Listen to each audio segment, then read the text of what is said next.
Welcome to Shukla ID point. आप सभी का स्वागत है आपके अपने YouTube channel Shukla ID point में। मैं शिवम शुक्ला आप सभी दोस्तों का हार्दिक स्वागत करता हूं। दोस्तों, आज के वीडियो में हम जानेंगे यूसुफ जुलेखा के बारे में। यूसुफ जुलेखा एक रचना है किसकी? शेख निसार की। और कैसी रचना है ये? तो ये एक प्रेमाख्यानक रचना है। और जो है प्रेमाख्यानक काव्य परंपरा के प्रसिद्ध कवि, प्रसिद्ध सूफी संत शेख निसार जी ने इसको लिखा है। यूसुफ जुलेखा को एक प्रेम प्रसंग है ये। और उसका यूसुफ जुलेखा का एक खंड आप में शामिल है जिसको हम 60 ऋतु खंड के नाम से जानते हैं। उसी में यूसुफ और जुलेखा के विरह वर्णन के बारे में बताया गया है। हालांकि जो जुलेखा है वो यूसुफ को याद करके रोती हैं, और जो प्रकृति का मनोहारात्मक वर्णन है, प्रकृति किस प्रकार से रंग लाती है किसी गृहिणी पर, प्रकृति का क्या प्रभाव पड़ता है किसी गृहिणी पर। मतलब जब आज के भाषा में अगर बोला जाए तो जब किसी स्त्री का या फिर किसी लड़की या लड़के का ब्रेकअप हो जाता है तो उसके बाद में उस पर प्रकृति का क्या प्रभाव पड़ता है। मौसम सुहावना होता है तो अपना प्रियतम उनको याद आने लगता है। इसी पर ये का पूरा प्रेमाख्यानक रचना टिकी हुई है। तो इसी बात को हम मद्देनजर रखते हुए आज की वीडियो में बात करते हैं आधुनिक अवधि काव्य हिंदी साहित्य के पेपर 1 बीए थर्ड ईयर यानी बीए तृतीय वर्ष 2021 के लिए बड़ा ही महत्वपूर्ण प्रश्न भी पूछा जाएगा। और प्रश्न पूछा जाता है कि निम्नलिखित पद्यासों की संदर्भ व्याख्या कीजिए। उसमें आपको दे देगा। मान लिया अभी मैं उन सभी चीज़ों को लाना चाहूँ, देखिए ये देखें। जैसे कि इस ये पूरा का पूरा खंड है जो कि इनका है शेख निसार जी का। और शेख निसार का ये पूरा का पूरी पंक्ति है। और इस पंक्ति के अंतर्गत जो है इतनी पंक्तियाँ शामिल हैं लगभग इसमें, तीन तीन छः और तीन नौ, नौ चौपाइयाँ हैं और एक दोहा है। इन सभी का एक साथ में जो है आपसे पूरा का पूरा पूछा जाता है। क्या? अनुवाद पूछा जाता है, फिर उसका उत्तर पूछा जाता है। ठीक है, व्याख्या पूछी जाती है इसकी। अब व्याख्या में आपको संदर्भ भी लिखना होता है, संदर्भ के साथ साथ प्रसंग भी लिखना होता है कि प्रसंग किस प्रसंग से ये बात कही गई है। बिना प्रसंग के व्याख्या तर्क संगत नहीं बैठती है। अब हालांकि बीच की भी कोई पंक्ति दे देता, ये तो शुरुआत की पंक्तियां हैं, बीच की कोई पंक्ति देता तो उसमें प्रसंग लिखना अति आवश्यक हो जाता है। इसलिए संदर्भ के तुरंत बाद प्रसंग लिखना अति अनिवार्य होता है, क्योंकि किस प्रसंग से उठाया गया है, कहाँ से उठाया गया, किस परिप्रेक्ष्य में बातें कही जा रही हैं, ये जानना सबसे महत्वपूर्ण है। ये समझाना भी एग्जामिनर को आपका कर्तव्य और जो है परम कर्तव्य बनता है। तो इसलिए जो है ये सारी चीज़ें हैं। तो प्रसंग के बाद में आप व्याख्या करेंगे, व्याख्या के बाद में आप उसमें विशेष चीज़ें जो कुछ बताई गई हैं लिखेंगे। जैसे कि इसमें विशेष चीज़ें हैं कि जैसे कि इसमें बसंतकालीन परिवेश के उद्दीपनकारी स्वरूप का वर्णन किया गया है इस पंक्तियों में। उसके बाद में इन पंक्तियों में बेरहड़ी जुलेखा की त्रासद स्थिति पर प्रकाश डाला गया है। अब त्रासद स्थिति मतलब होता है दीन मलिन दुखी, बहुत दयालु प्रवृत्ति, मतलब जिसको देखने के बाद दया आपके मन में उमड़ उमड़ के आने लगी। ठीक है, इस प्रकार की इसमें एक बात कही गई है कि लागी आग अनार के डारही। और एक बात और कही गई कि लागी आग जरे चहोरा। काव्य पंक्तियां फारसी की वर्णन शैली से प्रभावित प्रतीत होती हैं हमको। ये सारी चीजें, अलंकारिक शैली का प्रयोग किया गया है यहाँ पे। आधुनिक अवधि का प्रारंभिक किंतु संप्रेषणीय स्वरूप द्रष्टव्य होता है इन पंक्तियों को पढ़ने के बाद में। ऐसा विशेष आपको लिखना होता है। तो इस प्रकार की क्या व्याख्या होगी, क्या संदर्भ होगा, क्या प्रसंग होगा, आइए चर्चा करते हैं। ठीक है, ध्यान रखेंगे ये वीडियो बीए थर्ड ईयर वालों के लिए बड़ा ही महत्वपूर्ण है। बीए थर्ड ईयर हिंदी साहित्य आपने अगर लिया है तो उसका जो फर्स्ट पेपर होता है वो होता है आधुनिक अवधि काव्य, मतलब आपका जनपदीय भाषा काव्य। आप किसी भी जनपद से बिलोंग करते हैं तो आपकी जो भाषा होगी जनपदीय भाषा में। जैसे मैं अवध क्षेत्र से बिलोंग करता हूँ तो यहाँ का जो है तो यहाँ पे अवधि चलती है। तो अवधि भाषा का जो मतलब आधुनिक अवधि काव्य है, इसी प्रकार से आप आधुनिक ब्रज काव्य होगा, आधुनिक इसी प्रकार से भोजपुरी काव्य होगा। इसी प्रकार से निम्न क्षेत्रों में निम्न प्रकार की जो है काव्य वगैरह चलते हैं। तो हमारे यहाँ पे यही है, तो मैं जो है ये चीज़ बता रहा हूँ आपको। आइए बात करते हैं। अवधि भाषा बड़ी ही प्यारी भाषा है, मनोहारी भाषा है। ठीक है, मैंने तो सोचा था एक बार कि ये सारी की सारी व्याख्या मैं अवधि में आपको समझाऊंगा, अवधि में समझा करके पूरी चीज़ें बताऊंगा। लेकिन हमें लगा अगर मैं अवधि में बताऊंगा तो शायद आप जो है उसको हंसी में ज़्यादा ले लेंगे और उसको सही तरीके से ना पढ़ सके ना समझ सके। बहुत सारे लोग ऐसे होंगे जो अवधि नहीं जानते हैं। तो उसको लेकर के काफ़ी मन में कन्फ्यूजन था, तो हमने सोचा नहीं हिंदी में ही बताते हैं, थोड़ा बहुत अवधि भी बीच में बता देंगे। देखिए यहाँ पे पहली पंक्ति है। देखिए पहली पंक्ति, ऋतु बसंत बन उपवन फूला, जोगी जति देख रंग फूला, पूरन काम कमान चढ़ावा, बिरहिन हिय बानी असलावा, फूले फूल सिखी गुंजारही, आगी लागी अनार के डारही। इस प्रकार से है। अब इसका संदर्भ हम आपको बता देते हैं 1 मिनट में के अंतर्गत। उसके बाद में संदर्भ के बाद में प्रसंग बताते हैं, फिर व्याख्या एक एक लाइन की एक एक चौपाई की करते हैं। ओके, आइए देखते हैं। संदर्भ इसका होगा, आप लिखेंगे प्रस्तुत पंक्तियां जो है, ये जो है नहीं लिखेंगे, लिखेंगे आप सीधे सीधे कि प्रस्तुत पंक्तियां प्रेमाख्यानक काव्य परंपरा के महत्वपूर्ण कवि एवं प्रसिद्ध सूफी संत, कैसे लिखेंगे, प्रसिद्ध सूफी संत, फिर डैश करके शेख निसार, और शेख निसार को कैसे करेंगे, डबल जो है छोटे, एक सिंगल कामा इधर और सिंगल कामा इधर, ऐसे लिखेंगे तो हिंदी, क्योंकि हिंदी में आप जो है थर्ड ईयर में पहुंच चुके हैं, फाइनल ईयर है, ग्रेजुएशन के एकदम मुद्दे पर हैं आप पार होने के, तो वहाँ पे आपको कामा वगैरह भी देखना पड़ेगा, विराम चिन्ह, योजक चिन्ह इत्यादि चिन्हों पर बहुत अच्छे तरीके से ध्यान देना होगा। बिंदी कहाँ रखनी, कहाँ नहीं रखनी है, किसके लिए कौन सी मात्रा का प्रयोग करना है, ये आपको बहुत ज़रूरी हो जाता है जब आप हिंदी लिख रहे हो मुख्यतया। ठीक, तो शेख निसार को इन्वर्टेड काम मतलब कामा में कर देंगे, सिंगल सिंगल कामा में उसके बाद में लिखेंगे कि काव्य कृति यूसुफ जुलेखा, यूसुफ जुलेखा को भी आप अंडरलाइन करेंगे, के फिर सठ ऋतुखंड उसको भी अंडरलाइन करेंगे, सठ ऋतुखंड को से उद्धृत है या फिर से लिया गया है। आप लिखेंगे प्रस्तुत पंक्तियां प्रेमाख्यानक काव्य परंपरा के महत्वपूर्ण कवि एवं प्रसिद्ध सूफी संत शेख निसार की काव्य कृति यूसुफ जुलेखा के सठ ऋतुखंड से उद्धृत है।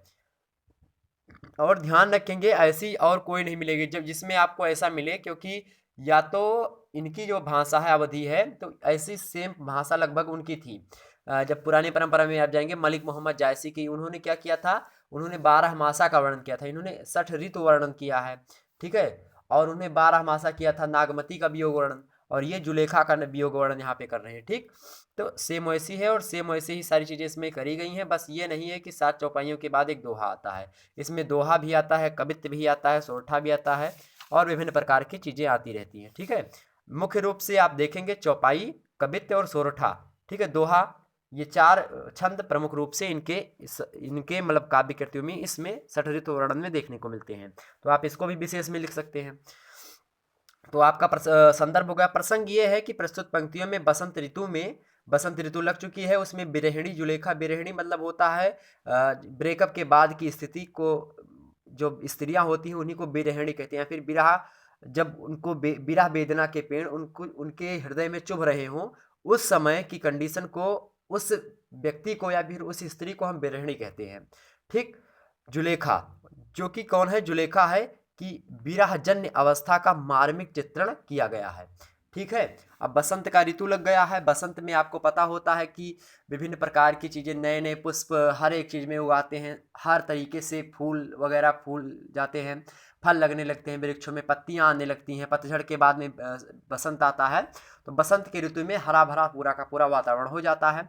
तो इसमें जो स्त्री है, जो बिरहिणी जुलेखा है, वो भी ये सोच रही है कि जो हमारे प्रियतम हैं, पति हैं, यूसुफ जो हैं, वो अभी तक नहीं, मतलब हमारे पास क्यों नहीं है, वो इस मनोहारी मौसम में होते तो कितना अच्छा होता। इस प्रकार के मन में विचार करके निम्न पंक्तियां कहती है कौन, जुलेखा, किनके शब्दों में, तो शेख निसार के शब्दों में। आइए चर्चा करते हैं व्याख्या खंड। ऋतु बसंत बन उपवन फूला, बसंत का ऋतु लग चुका है, जोगी जति देख रंग फूला। जुलेखा बसंती परिवेश का चित्रण करते हुए कहती है कि इस ऋतु में वन उपवन के सभी लता पादप और वृक्ष क्या हो गए हैं, पुष्पित हो गए हैं, सभी में पुष्प लग गए हैं। ऋतु बसंत वन उपवन फूला, जितने भी वन हैं, उपवन है, इसमें सब में पत्तियां, फूल इत्यादि लग चुके हैं। जोगी जति देख रंग फूला, ठीक है, विरक्त और संन्यस्त, जो विरक्त है मतलब जो विरह वेदना के पीड़ से विरक्त और संन्यस्त जन बसंत के इस स्वरूप को देखकर अपना कार्य भूल गए हैं। जो विरक्त रूप से किसी चीज पे रम गए थे, और जो संन्यास्त मतलब संन्यास आश्रम में चले गए थे, वो भी बसंत के इस रूप को देख करके अपने अपने जो कर्तव्य थे, उनके मूल कर्तव्य, उनको भूल करके उनके मन में भी काम वासना के बाण जो है लगने लगे हैं। साथ ही कहते हैं निसार जी कि पूरन काम कमान चढ़ावा, पूरन कामदेव जो है विभिन्न प्रकार के बाण चलाते हैं व्यक्तियों पर जब बसंत का ऋतु चलता है, तो वही काम के जो पूरन काम बाण होता है, पूरन जो है काम का बाण होता है, वो चलाने लगे हैं। अब कौन चलाने लगे हैं, तो कामदेव चलाने लगे हैं। ठीक है, जुलेखा इस परिवेश में अपनी स्थिति के विषय में बताती है और कहती है कि ऐसा प्रतीत हो रहा है मानो कि कामदेव पूर्णता को प्राप्त करके, मतलब जो सारे के सारे बाण, जैसे आपने शंकर भगवान को देखा होगा, एक बार कामदेव ने बाण चलाया था, तो पहले एक बाण चलाया, 2 बाण चलाया, उसके बाद पूर्ण बाण चलाया था एक, मतलब उस बाण को चलाने से कोई भी व्यक्ति हो, उनके अंदर क्या होता है, काम भावना जागृत हो जाती है। ठीक है, तो काम भावना मीन्स होता है उसको इंग्लिश में सेक्स करने की इच्छा बोल सकते हैं आप। तो आप मैच्योर हो चुके हैं, ज़्यादा उसमें शर्माने की बात नहीं है, तो उसकी काम बोला जाता है। तो काम भावना उनके अंदर जो है संभोग की इच्छा आने लगती है व्यक्तियों के अंदर जब कामदेव इस प्रकार के बाण चलाते हैं, पूर्ण बाण। तो वही स्थिति को करके हुए वो कहती है जुलेखा, जुलेखा क्या कहती है कि कामदेव पूर्णता को प्राप्त करके पुष्प बाणों का संधान कर रहे हैं, ऐसा लग रहा है जो मेरे हृदय को बेध रहे हैं। बिरहीन ये बाण यस लावा, कि जो बिरहीन जो मतलब वो बाण जो है हमको बेध कर रहे हैं, हमारे जो है हृदय को, हृदय पर घात पहुंचा रहे हैं। ठीक, उसके बाद में क्या है, उसके बाद में है इस परिवेश में छोटे बड़े टेढ़े मेढ़े सभी वृक्षों में फूल आ गए हैं। मतलब बसंत ऋतु में फूले फूल सिखी गुंजा रहे, लागी आग अनार के डारे। फूल तमाम प्रकार के खिल चुके हैं, उस पर भंवरे मंडरा रहे हैं, तमाम प्रकार की उस पर जो है चिड़िया वगैरह चहचहा रही हैं। ठीक, लागी आग अनार के डारे, अनार में पुष्प इस प्रकार से लग रहे हैं मान लो अनार की डाल में आग लग गई हो। ठीक, और उसके बाद में अनार की शाखाओं पर क्या करें, लाल लाल फूल जो खिले हुए हैं, उन्हें देखकर जब जुलेखा देखती है तो उनको, वो बिरहड़ी है चूंकि, तो उसको लगता है कि फूल ना हो करके ये आग है, आग के सदृश फूल लगता है। और साथ ही कुसुम केतकी मालती बासा, कुसुम और केतकी नाम के जो फूल होते हैं वो भी फूल जो है विभिन्न प्रकार से अपने आभा दिखला रहे हैं। साथ ही जब ऐसी आभा दिखला रहे हैं तो उनकी सुगंध पूरे परिवेश में फैल रही है। जब पूरे परिवेश में उनकी सुगंध फैल रही तो जो भंवरा गण है, भूले भंवर फिर जो पासा, जो भंवरे हैं वो अपना सारा काम भूल गए हैं, जो कुछ करना है अपने बच्चों के लिए उन सभी को छोड़ छाड़ करके भंवरे जो हैं वो पुष्प के चारों ओर मड़रा रहे हैं और उसका रसपान करना चाहते हैं। तो क्या होता है, तो इस प्रकार से भ्रमरगढ़ जो है इन्हीं पुष्पों के चारों ओर मड़रा रहे हैं, वे अपने मूल कर्तव्य को भूल गए हैं।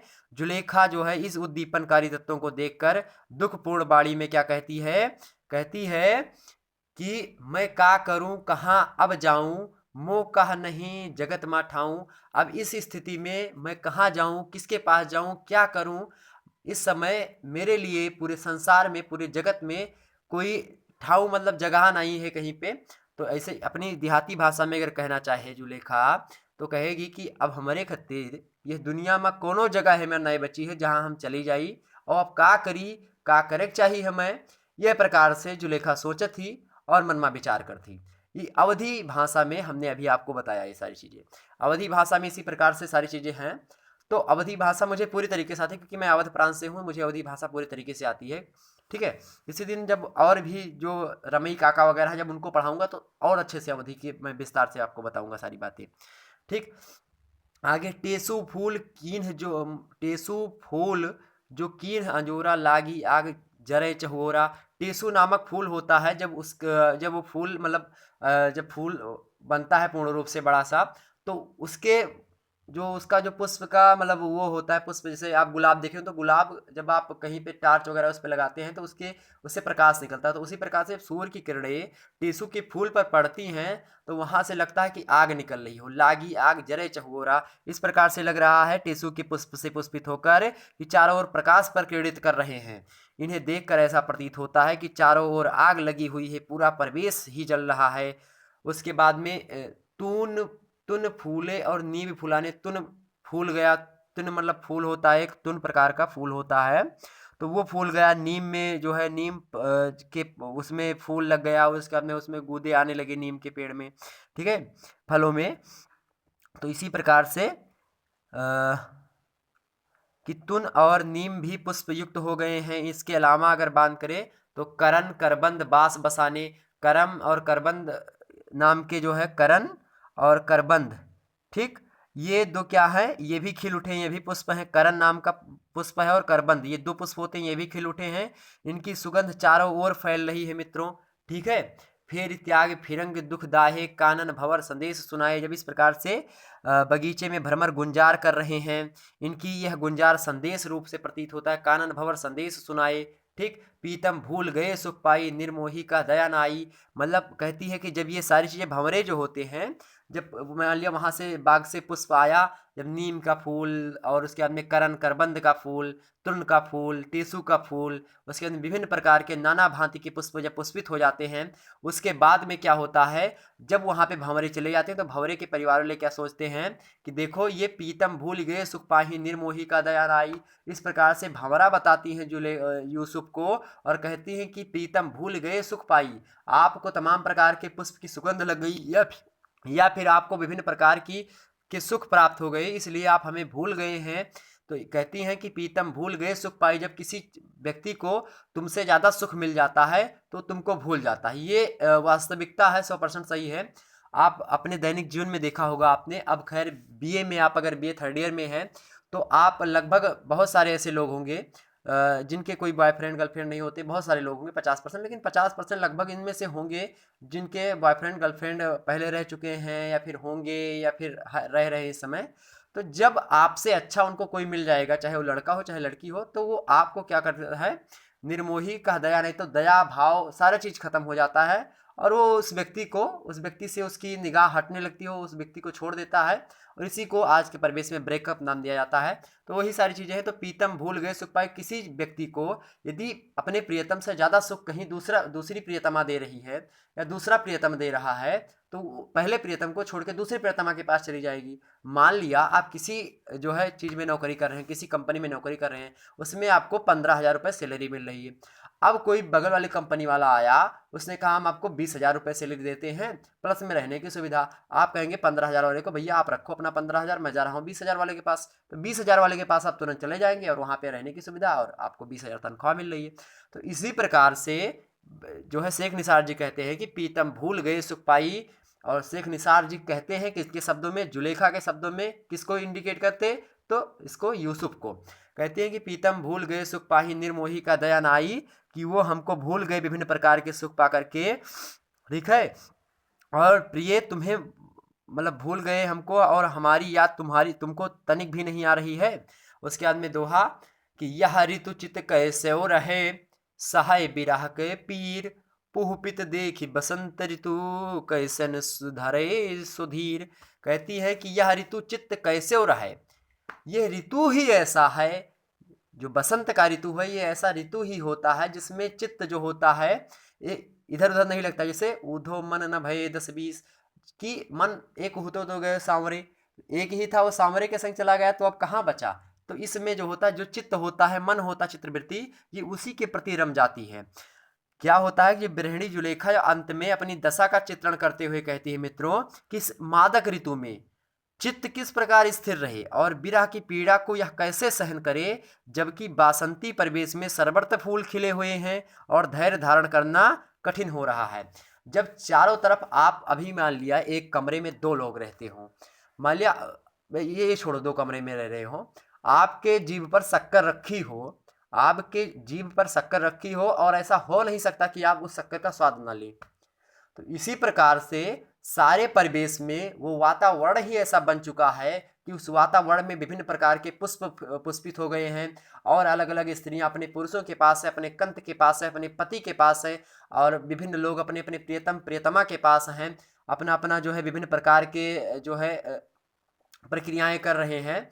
और उसमें जुलेखा जो है इन सभी को देख करके अपने आप को कोसती है और कहती है कि यह ऋतु ही ऐसा है कि इसमें लोगों के काम वासना की जो भावना होती है जागृत होती है। तो इसमें मैं विरह के पीर को कैसे सहन करूं, पुहपित देखी बसंत ऋतु कैसन धरो सुधीर। इस बसंत ऋतु में जो कि इस पूरे परिवेश में फैला हुआ है, सरबर्त फूल खिले हुए हैं, तो धैर्य कैसे मैं धरूं, इसमें धैर्य धारण करना सभी लोगों के लिए कठिन हो जाता है। तो इसमें मैं कैसी धैर्य मतलब सहन करूं।